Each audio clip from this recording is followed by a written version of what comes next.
NBR, or as we like to call it around here, Nothing But Rants, the show where I find topics that I'm oddly passionate about and I pontificate upon them. These are not hot takes, but rather takes that I'm hot about.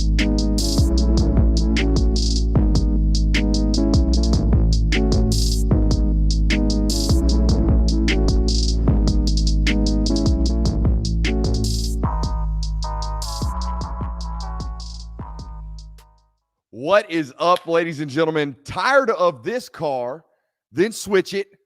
Tired of my old girl, new chicken. All right, understand something consistent about consistently switching it up. That's what my guy, Lil Baby, was talking about in that song, Consistent. That's what my man was talking about. He was talking about consistently switching it up. All right. And boy, if that ain't the motto for the Florida Gators right now, consistent about consistently switching it up. I don't know what to do with Billy Napier. I'm going to be 100% honest with you. I don't know what to do. I don't know how to respond. I don't know how to act or even really think about my man's Billy. Like at some point, I think he's great. At some point, I don't. Chauncey Bowens obviously flipped from Florida to Georgia last week. That wasn't really the news that set Billy Bags off. It was Lane Kiffin going out and kind of trolling him on social media. There was a 2025 quarterback out of the state of Florida named Austin Simmons that was going to reclassify all the way from 2025. He's a homeschool kid. It's really weird. He's going to reclassify all the way from 2025 to 2023. It was, according to my people, like a done deal. So much so that Napier was almost even like open to talk about it with the media down there. Like not open to talk about it, but kind of hinting at the possibility that this guy was going to come on campus. And then Austin Simmons obviously flips to Ole Miss, so much so that Lane Kiffin's like out on the timeline, like noticeably trolling Billy Napier. And so that doesn't necessarily make Billy Napier happy. And over the last 3 days, Billy Napier has been on an absolute tear. Aaron Childs, 4-star linebacker, Amir Jackson, Amaris Williams, Nasir Johnson, Marcus Maskell, Mekhi Burrow, who committed today over Georgia, Jamonte Waller just committed before the show started today. And if you can't applaud that performance, I mean, what can you applaud? You know what I mean? Like the dude's on an obvious tear. He's obviously ripping off commitments left and right. And he's obviously having a good, not just good, a very successful run on the commitment trail, right? You have to sit here and say, hey, Billy's getting it done, right? Billy's out here landing top 250 players, 5 of them, 5 top 250 players in 3 days. If you can't applaud that, you can't really applaud anything that a coach is doing out here, at least on the recruiting end of things. But I'm still very, very perplexed about this program. Okay, I want to give him as much credit as I possibly can, but there is a problem. Okay, we're in the middle of June, and though he has now 16 commits in this class, we are adamant. We're not changing our opinions on the fact that Florida might be a 4-8 football team this year. They might be a 5-7 football team this year. They might be a 6-6 football team this year. Okay. So yeah, we're here in June and the down payments are paying off. Like things are happening recruiting wise. All right. You're getting momentum on the recruiting trail all before a season that we really, really think is going to be bad. Like everyone involved, even Florida fans to a man will tell you it's going to get ugly this year. Like it's a bad schedule. Graham Mertz, not that great. It's not going to be a good year for the Gators this year. Where's the mo? Where's the momentum? Where are we going to find it? Well, right now you're dumping the clip on the momentum in the middle of the summer, and that's fine, man. Okay, but that's 2023, and then y'all seen the 2024 schedule. The 2024 schedule is absolutely berserk. Okay, with what we assume to be a freshman quarterback in DJ Lagway, that's going to be the starting quarterback in 2024. So here's the deal, right? I want to sit here and tell you that Billy Napier is a sitting duck. I want to tell you that after just a year, okay, had a bunch of coaches leave, one that he asked to leave, but a bunch of coaches dip out, okay? A recruiting class last year that wasn't all that great, starting to turn things around now, okay? I'm perplexed. I want to sit here and tell you that the seat was so hot after last season, and it's so dim looking towards this year that the seat ain't even hot anymore. It's already cooled off. It's like lukewarm. Like I really want to sit here and say that. Then I start doing more digging on this program, right? More and more digging on this program. I start talking to people in and out of the building down there in Gainesville. And you start to find out, like, kids love this dude. Kids really, really love this dude. They like him. They want to play for him. They want to play hard for him. but the performances don't necessarily match up. The schedule's not optimal at all. Okay, not optimal at all. And it's hard for me right now in June of 2023 to believe that this dude's going to survive the next 2 seasons that are inward for him, despite the fact of the news of the last 4 days. Okay, and despite the fact that apparently his players love him. Like, that's nuts that you're not, we might not be out here long enough for the Billy Napier experience to see it bear fruit.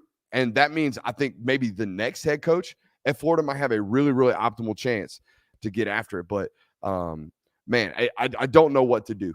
Okay. By the way, I freaking love what they do schematically. I love what they do schematically.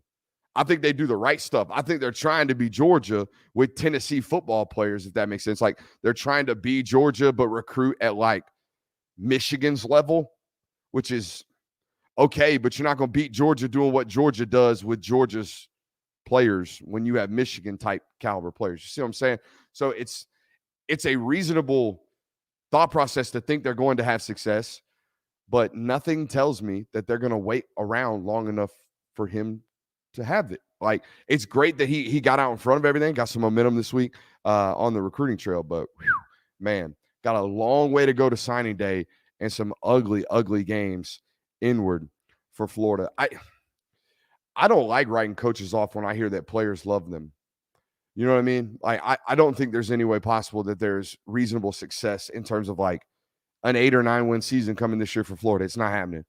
And then in 2024, if everything else around DJ Lagway is settled, maybe he's good enough to make them a contending team in the SEC East. But like, man, that's a lot of losing before the light turns, you know, or the vision turns a little bit more green, unless you're just out here dominating on the recruiting trail. If Billy Napier can find a way to get all these guys to signing day, he might have a chance. If they end up getting like the top 5, top 4 recruiting class, top 6 recruiting class, maybe they stick around and hold that one on. But we told you it's going to get way darker before dawn comes for Florida and that football team, based off A, the schedule, and B, the roster as it currently situates. We got a loaded show for you guys, of course, for tonight. Glad to be back here in the state of Georgia. We've been out in LA.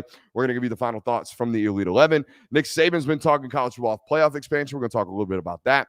And as you can tell by the title, I personally believe Georgia's name, image, and likeness strategy, if you will, their salary acquisition, or their salary distribution, I should say, their strategy for such things has been rather on display the last couple of days. And you may not pay attention and you may not know these things, but you need to start. You need to definitely start paying attention to how the money is moving and all that good stuff. But we do have a great show for you guys. But before we get into the Elite 11, I just want to talk about this.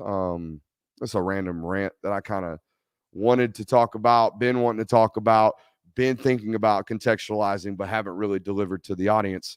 You know, how do I put this? The NCAA thinks we're really stupid, particularly thinks you're stupid, and it makes my job really, really hard. Like, they think you're really, really dumb. How dumb do they think you are? Well, they think you're this dumb.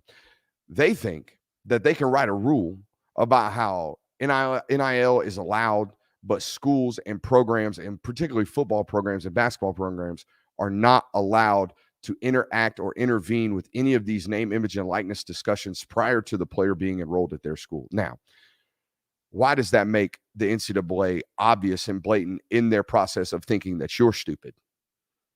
Well, ladies and gentlemen, if you're out here thinking that the University of Georgia or Alabama or USC or Tennessee's coaching staffs are just letting NIL collectives, aka a group of boosters, if you think they're allowing that group of people to dictate where their salary goes, you are sorely mistaken. I mean, you're as dumb as the NCAA thinks you are. So they have this rule written into place where we can't talk, like, we're not supposed to be out here. We dry snitching if we're out here talking about, hey, NIL this, NIL that, discussion happening this, unless there's a school in the state of Florida that is involved. And then thanks to a law being in or a bill being put in place down in Florida, schools are allowed to do this. Okay, so the NCAA has these rules. We're led to believe the schools are following them, even though we know good and damn well that they are not.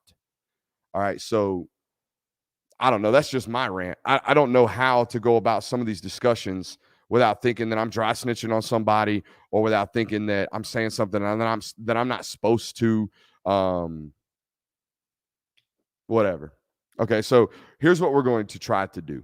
Okay, because I'll be honest with you, we got Deion Sanders doing live commitments with recruits, high school kids on Instagram, illegal. We got Lane Kiffin out here tweeting out high school kids by their legal government name before they are enrolled, illegal. And we got obvious NIL discussions that have been going on since day one, illegal. We got player poaching, illegal. We got all this stuff going on, and the NCAA clearly ain't doing a damn thing about it. So what I'm going to do here on this channel is try to be as forthcoming and as honest and as real with you as I can without blowing up somebody's spot. You got me? Okay, so that's going to make a whole lot more sense here in a little bit, but that's just all I'm saying, okay? It's classic NCAA. Just make a nonchalant rule that you're not going to enforce, and then make everybody pretend as if you are enforcing it. Stupid. Absolutely stupid. All right, let's get into those final thoughts on the Elite 11. You should know by now, if you listen to this network at all, that event for me every single year is far more – I go out there for far more reasons than to see footballs being thrown. Right. I think the more and more I do this, the more and more I rely on at that position. Okay. At other positions, height, weight, speed, give it to me. Height, weight, speed, decent film will make you a great football player. But at the quarterback position, it's not just about anymore how hard you can throw the football, how great you can throw the football, how layered you can throw the football, how all those good things. It's not about any of that for me anymore. I mean, it's those things. That event for me is to check the physical boxes of, can you make every throw? And all 20 invitees normally should be able to do that. There was one or two quarterbacks out there that I didn't really think had no business being out there, but the rest of them all make NFL throws. They all throw the ball exceptionally well every single year. It is not about that for me. Now, other people will go out there and they'll write all these articles about, oh, so-and-so's ball looked great today. So-and-so, they're all their balls look great. Okay, as the film guys, the football dude that you guys trust to give you evaluations and opinions about football players, every single one of those guys that goes out to LA every year can throw the piss out of it. So just put that by the wayside. The rest of this stuff, there are some differences. Don't get me wrong. There's some separations. But the main point for us to go out there is part of the reaction, right? It's, seeing how you react to coaching. Okay. It's seeing how you respond to your competitors around you. It's seeing how you interact with other people. It's seeing how you approach the game. It's about how you compete. It's about how you attack drills, right? It's about all these things while also checking the physical boxes. Okay. Can he make every throw in the book? And while he's doing it, are there any things in his fundamentals or anything that leads us to believe that he might not be able to sustain that success or repeat that success or have consistency with that success? That's what we are there to do. Physical boxes, intangible boxes. How many of those can we check and know for a fact when we leave, this guy's got this, right? So with that being said, let's talk about each one of these commitments, right? Obviously, Georgia had two out there. Everyone wants to talk about both of them. So we're going to talk about both of them. I think we did a great job of this while we were out there in LA. If you haven't gone back and watched those shows, I would recommend that you do. I thought they were good, some really good work. And I want to do satellite shows like that more and more often. But of course, you guys know you got to support them, right? So go back, hit that thumbs up button, leave a comment, do all that good stuff. Do that same thing right here on this channel or on this video as well. I know I've done a bad job already, 15 minutes in the show, forgetting to tell you to do that. But hey, I did now. So hit that thumbs up button. Let's talk Raiola. Beautiful ball. Absolutely beautiful, beautiful football.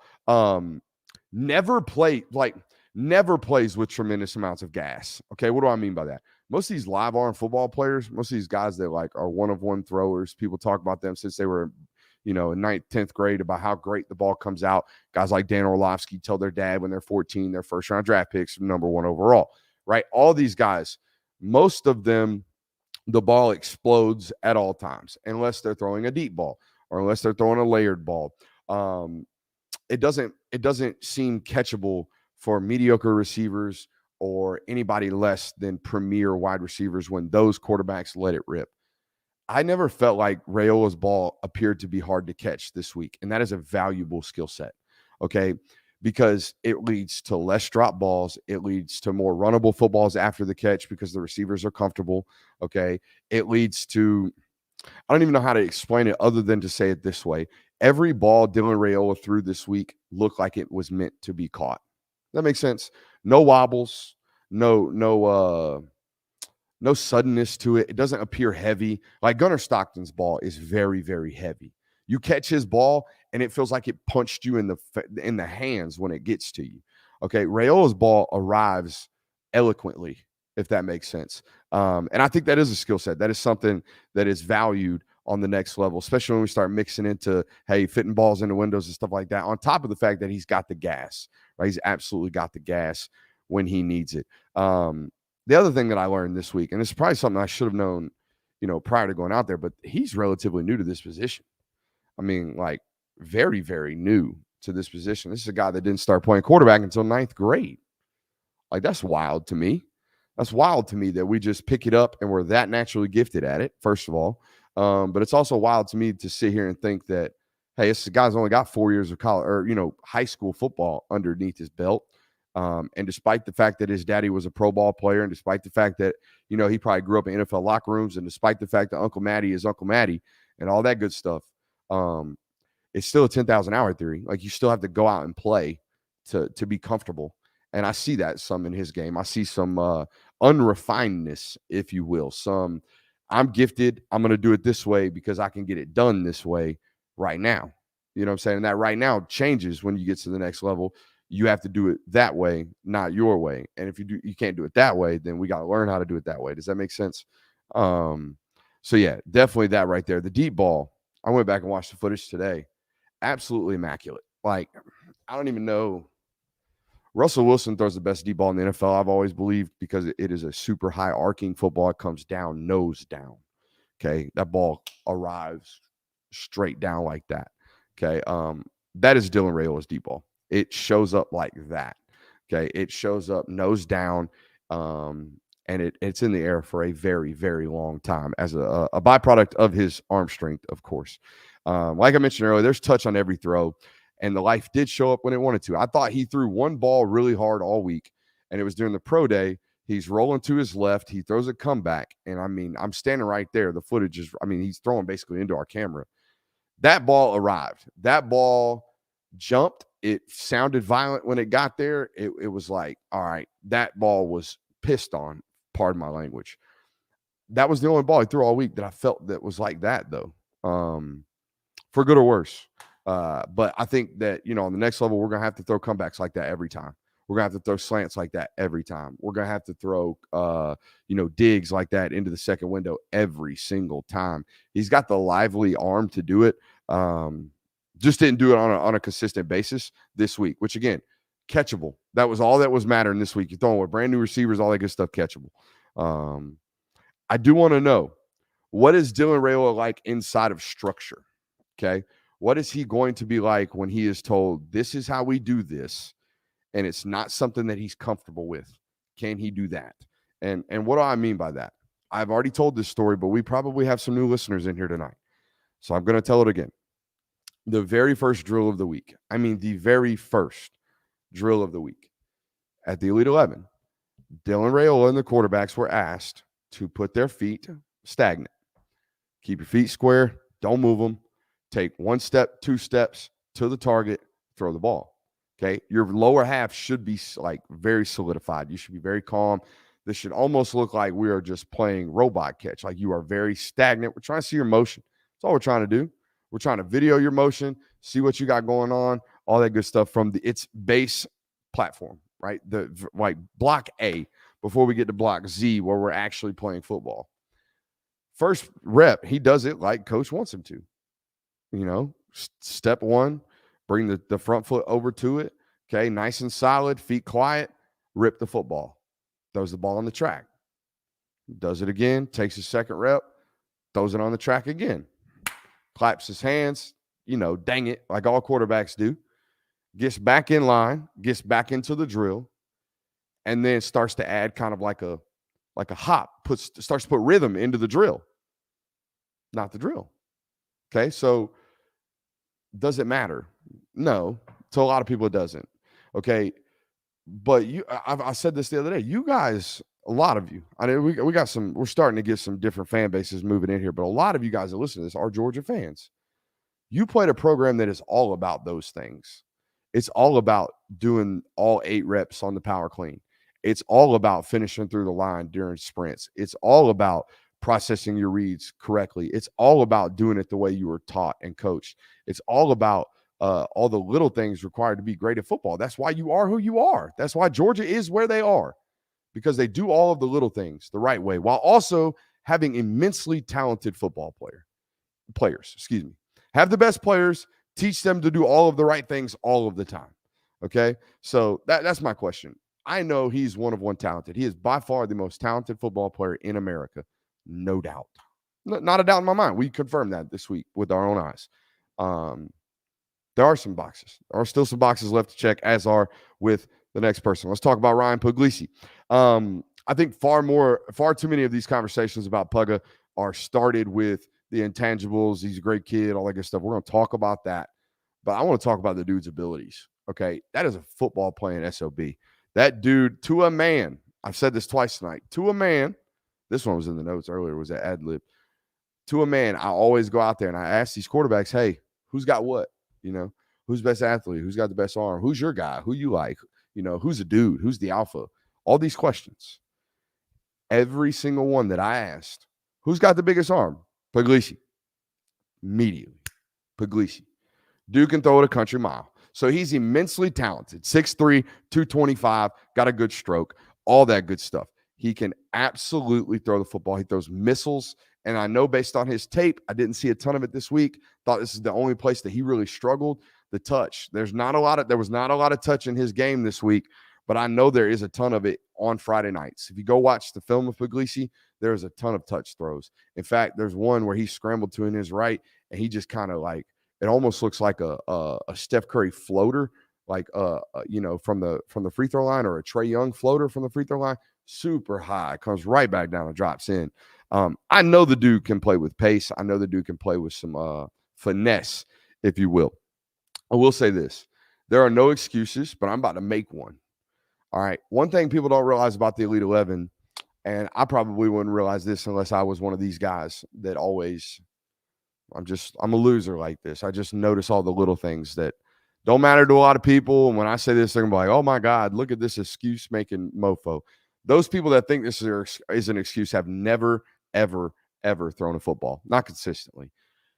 Those balls they gave those dudes, they gave those guys brand new Elite 11 balls from Nike about a week and a half out from being out there. Okay? So some guys, Puglisi was telling me, had their balls professionally treated. They sent them off to professionals. They had to mud them up, scuff them up, have them ready, like game worn type stuff by the time they got there. Hold on. I got something.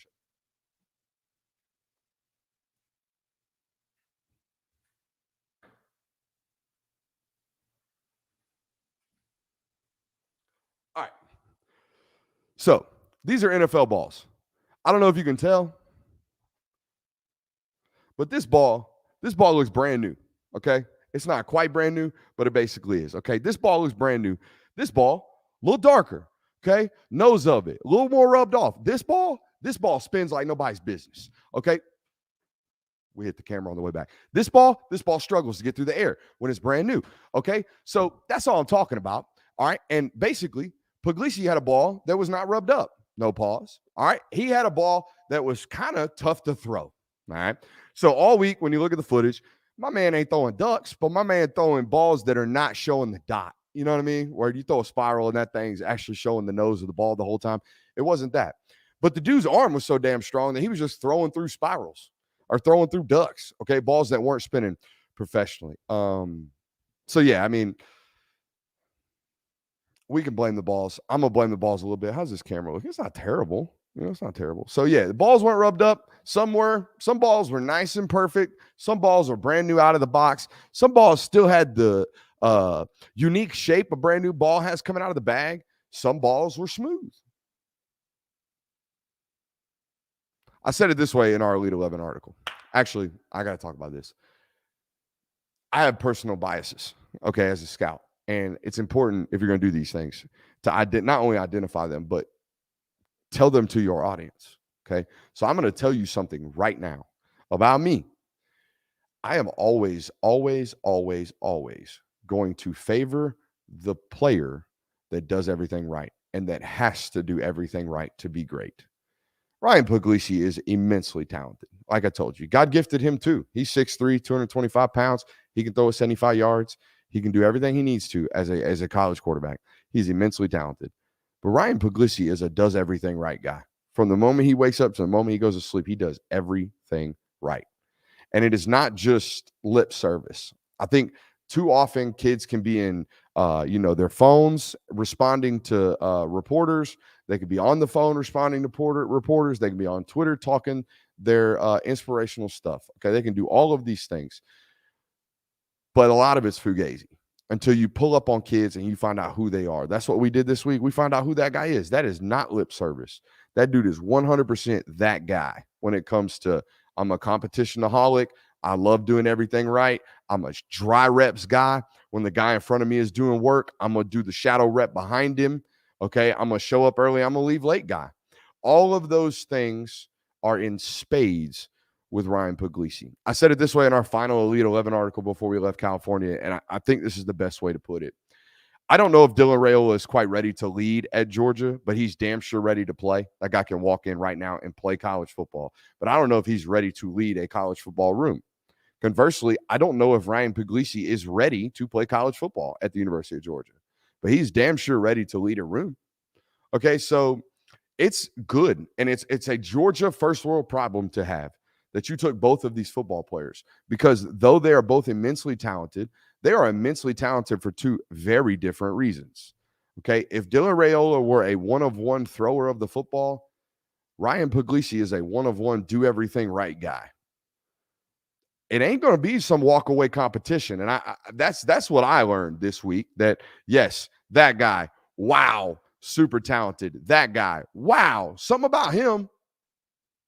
Have you ever heard about the it factor, guys? It's something that everyone's searching for. Everyone. And it's a lot of these things. It's a lot of, do other people believe in you? Are you on time all the time? Are you dependable? Are you immensely talented? Okay. And here's the deal. If you are that guy, if you are that talented, none of this shit matters. None of it. None of it. You can show up late. You can do everything for so long. You can do it for so long. It just depends on how immensely talented you are, period. Okay, so we can sit here and talk about all these intangible traits, and we can talk about how you got to be a great human being to play at the University of Georgia, and all that is true. But they still take swings on, at every position, they take swings on talent. You got to be immensely talented, period, to play at the University of Georgia. And oftentimes the talent does win out, but sometimes it don't. Sometimes it don't. You know, it's funny. Like I was telling you, I like to talk to a lot of these guys when I go out here. A lot more off the record than even on the record, to be honest with you. I just kind of chat kids up. I think they respect that. I don't necessarily, I know I wouldn't love being 17, 18 years old and always having people talk to me with the camera on me or with a microphone on me. Like, especially if that's all you ever talk to me with. Like, if you never come up to me and talk to me man to man or person to person, not reporter to player, but person to person. If you never tell me that, if you never have those conversations, who are you? What are you? Why are you? Why are you here? Essentially, why are you in my circle? Why are you in my world? If you don't care to get to know me, you just want to ask me questions.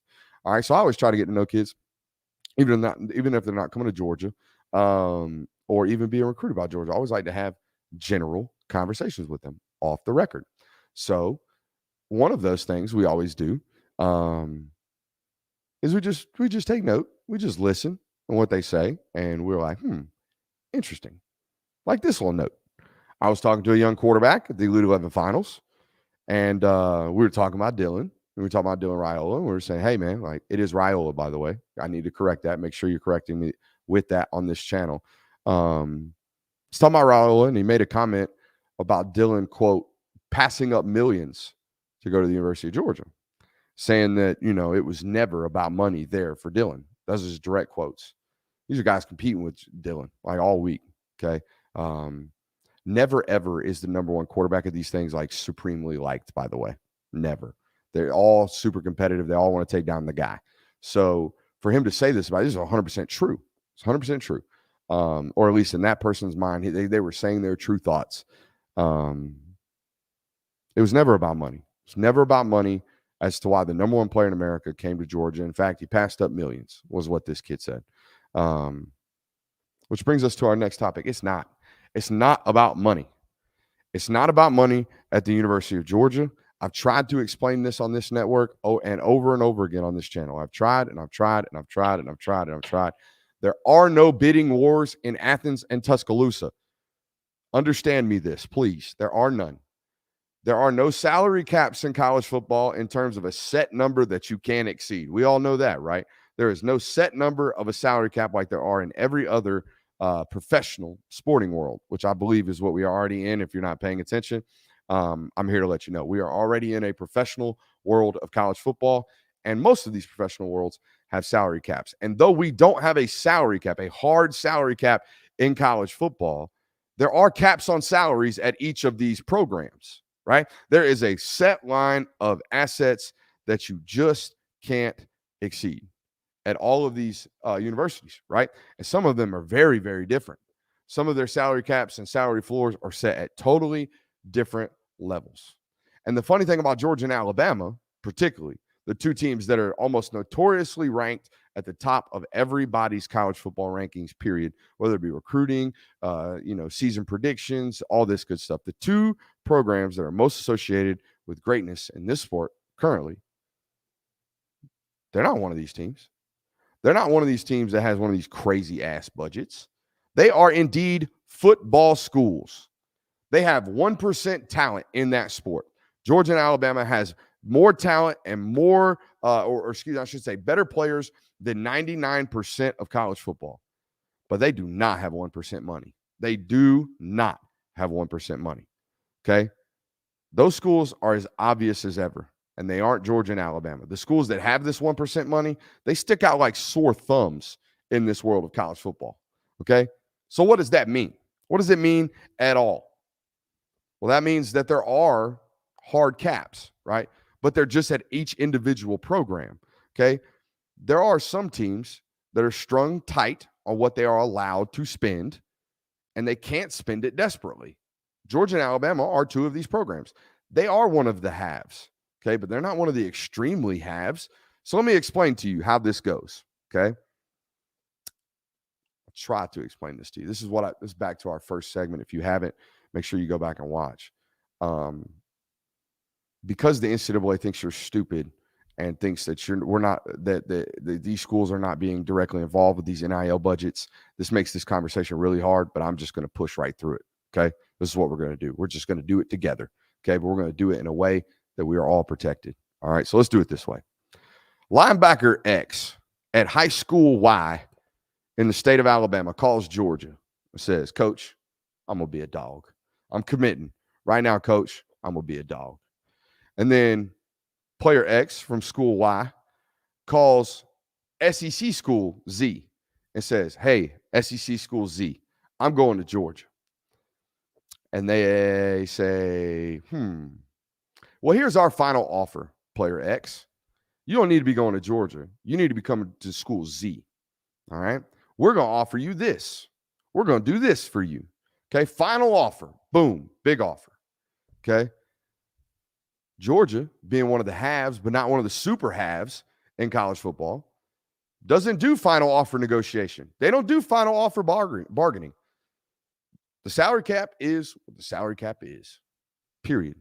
So player X from school Y in the state of Alabama goes to SEC school Z that, quote unquote, threw the bag because there are no bidding wars. Alabama and Georgia will have leads on kids and then have random losses late. They will. It just happened. It just happened a couple of times to the University of Georgia. So it's important to note that there is an NIL strategy at the University of Georgia. It's called no bidding wars. They don't do it.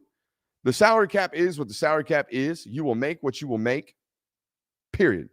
We don't do arguments at the University of Georgia and at the University of Alabama. You don't. The salary is what the salary is, and we move on, okay? At those two programs.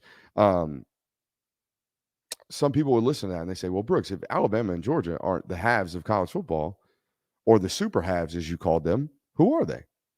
Well, I would direct you to the NIL bringing back the Blue Bloods. Just search NIL bringing back college football Blue Bloods, and you will see a video of ours that pops up in August of 2020 of us rattling off the schools that had the most endowment and pointing to these schools and saying, watch out. These boys are flushed with cash. And who are those schools?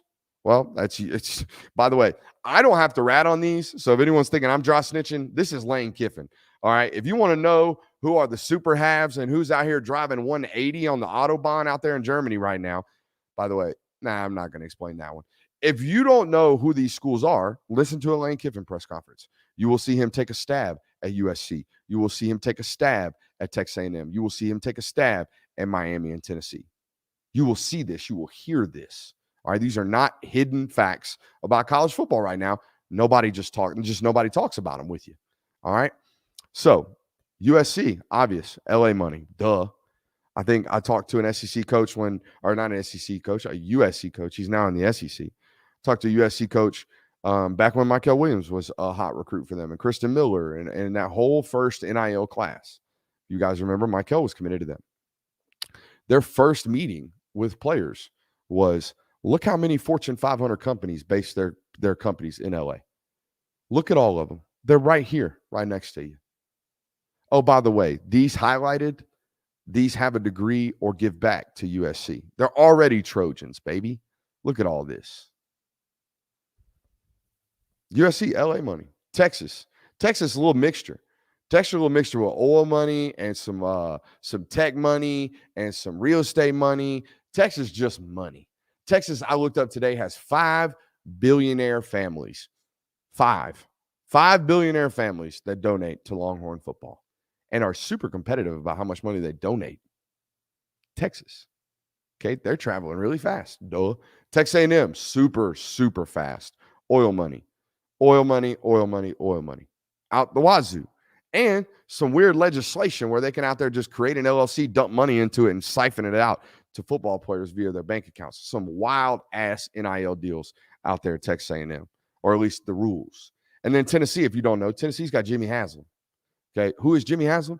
Jimmy Haslam owns the Pilots and the Loves that you stop at gas stations all up the East Coast. Okay, more oil money. So much oil money that he owns the Browns. And I don't know if you know about the Browns, but the Browns just gave $250 million guaranteed to a quarterback that really nobody was in competition to sign. Okay, except for the Falcons. But that's beside the point. Okay, these schools that are doing these types of recruitings, they got money you could never dream of at Alabama. They got money that you could never dream of at the University of Georgia. So if you're a recruit, again, I've said this on this channel before. If you're a recruit listening to this today and you want to play at the University of Georgia, you better not call and talk to them about no NIL. That's not who they're recruiting. They don't care. You're going to come to Georgia because you want to play in the NFL.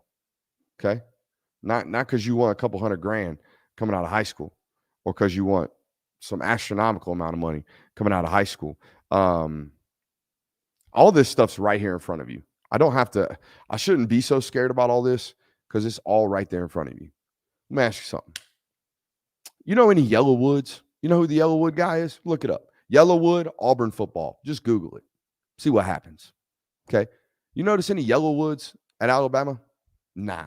So much so that the state of Georgia or the state of Alabama, I'm pretty sure, made Mr. Yellowwood give Alabama football money because it was so lopsided. All right? Do you know of any Yellowwoods that's out here repping the Georgia Bulldogs?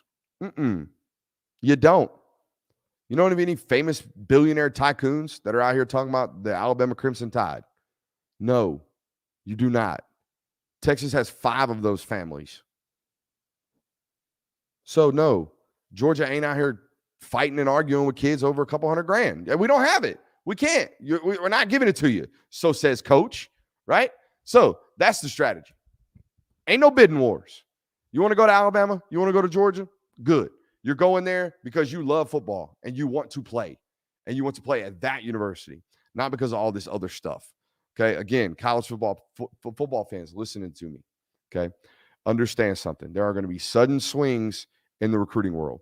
Oregon money. You know what? Not that wild, but wild. Quietly wild. quietly wild. All these other schools, really, really fast.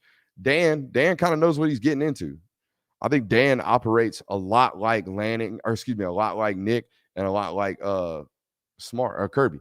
Like, yeah, they have a little bit more money than Georgia. I just don't see all of that stuff. Shouts out Luke Winston. I don't normally read my messages when I'm on show, but shouts out my boy. Appreciate you listening, my guy. If y'all aren't following Luke Winston, you probably should. That guy works his ass off. So shouts out. Anyways, back to this. If you're a college football fan, listen to this. There are going to be massive swings in recruitment, ups and downs, things that happen late, things that just go all kinds of crazy. How did you lose this? How did this happen? What in the hell? Why is that kid going there? What happened with the Jaden Rashada stuff? Did they really give $8.5 million to Tennessee?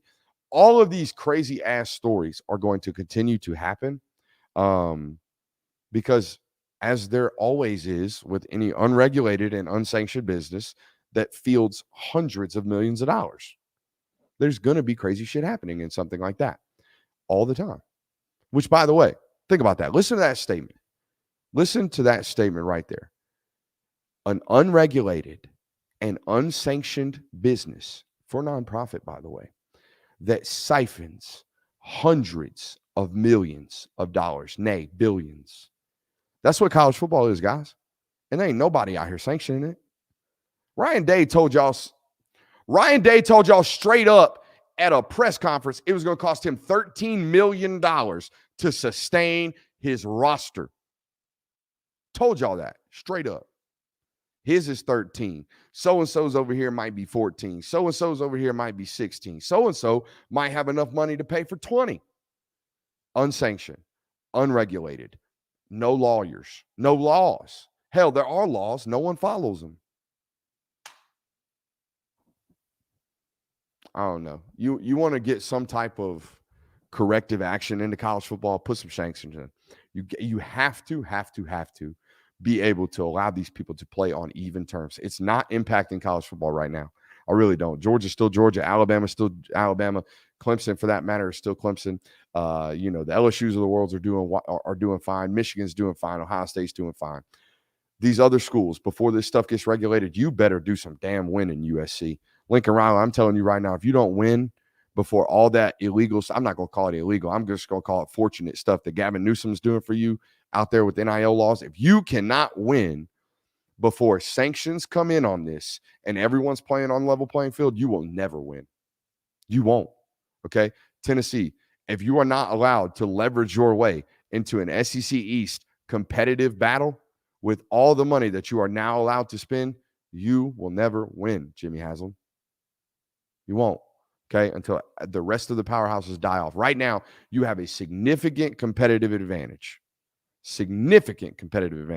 At places like Miami, Texas A&M. Well, Miami just got pinned up by the Ruiz stuff, so let's hold off on the Miami stuff. But all this other stuff, okay, all these other schools, y'all better start doing some damn winning, okay, and quick. Texas A&M, man, I'd be so hot if I was a booster. I'd be so hot if I was a booster at Texas A&M. Homeboy made me pay how much money for the number one recruiting class of all time?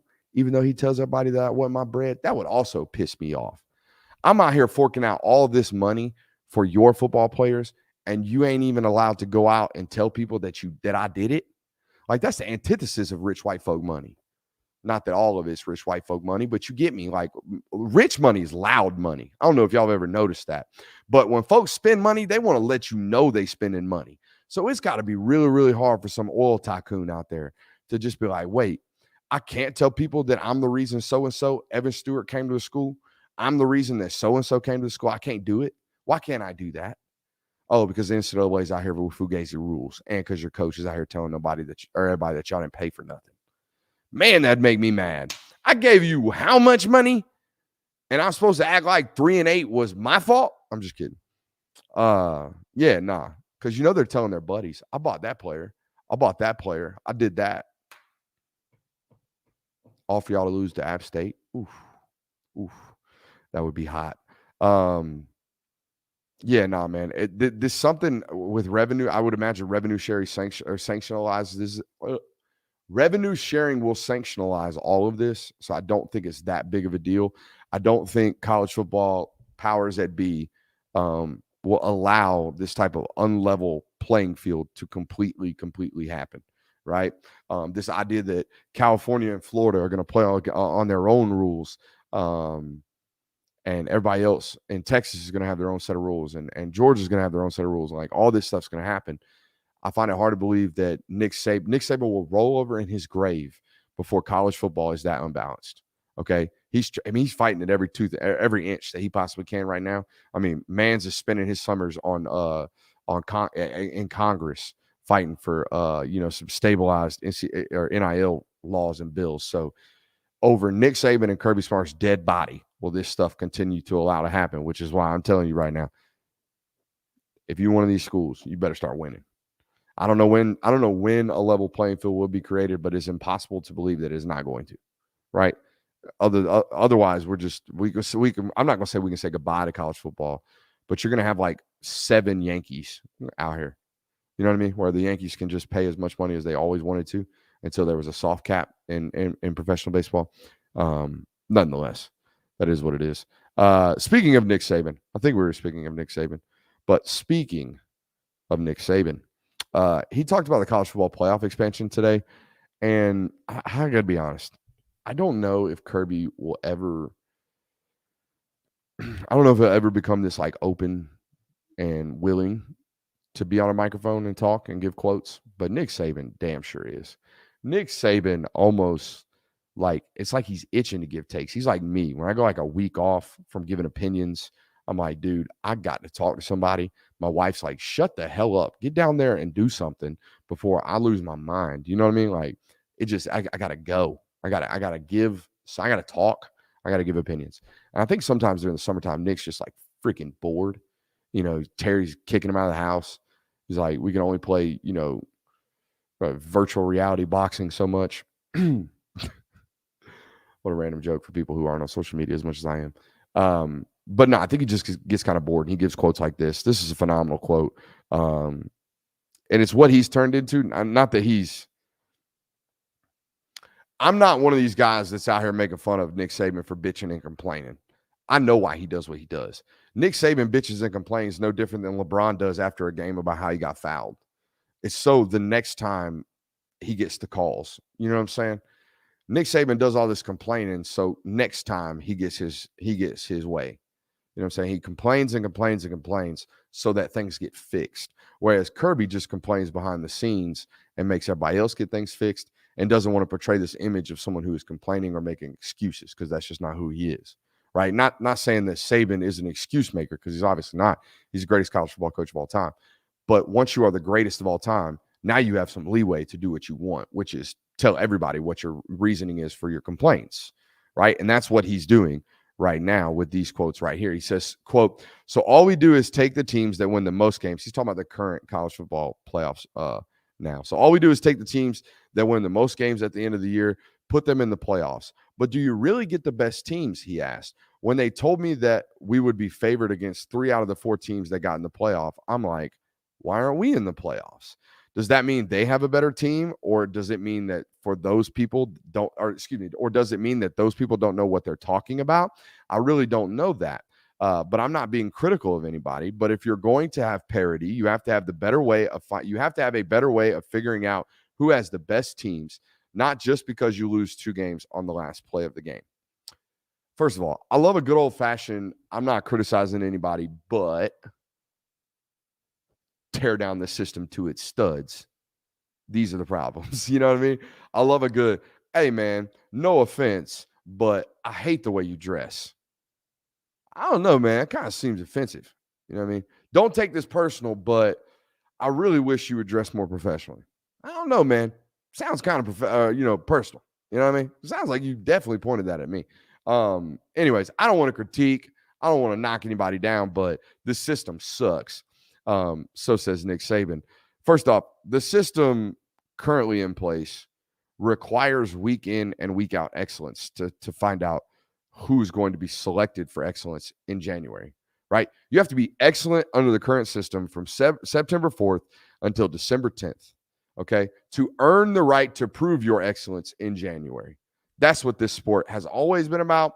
That's what this sport will no longer be about in a couple of years. But currently, until this final season, this sport is about week in, week out excellence. You have to show up and not lose on the last play of the game on a road game against Tennessee. You have to show up and not lose a 1-point game on the road against LSU. Or at least show up in one of those two and win and find a way to win that week. Find a way to be national championship good that week, 1 through 12. That's what the current system is about. It's not a system, Nick Saban, where you ask Vegas who's the better team. Because if that's the system, you're going to win every freaking year. All right. If the system is line up and play based off who Vegas favors to win, Alabama doesn't have to play a single damn game. That's not the system. Okay. Congrats. If that were the system, you would have won a mythical football game. In fact, if that were the system, I believe of just a handful of years ago when Alabama was on the top of the sport, there were Vegas lines about Alabama being a favorite over the Cleveland Browns. You remember this nonsense, don't you? Well, why didn't we just start up a crossover league? Vegas thinks you're that good. So why don't we just do that? No, that is not the sport. Right? That's not the sport. Okay? I know what he's doing. I understand what he's doing. He's advocating for his football team. That is his job. Okay? I think that's one of his jobs, right? His main job is to win. I get it. He's got a decent point, in fact, advocating for his football team. But if I'm going to advocate for anything, it's the current system that we are in college football. It's the current college football playoff, right? And the current system, the way it currently situates, means you had to beat LSU on the road when Vegas favored you by 13 points. I love how the Vegas stuff matters. Everyone thinks we're the better team until you lose on the road, and then it's, we weren't the better team that day. Yeah, that's kind of the point. That's kind of the point, right? That's kind of the point of college football as it currently situates and currently stands. And now none of this shit matters. Now none of this matters at all because we're going to 12, and Bama gets in the rest of time. As long as Nick Saban has a pulse and a headset on his head, Alabama's in the playoff. And for that matter, Georgia is too. We went to 12. It doesn't matter. Okay? And that's what going to 12 did. Appreciate you guys for being here. We had a great show tonight. I thought it was really, really good. I think you guys should show that it's good as well by hitting that thumbs up button, like, subscribe, rate, and review, all that good stuff. You know, everyone's trying to follow me, but I stay switching lanes. We'll see y'all next time.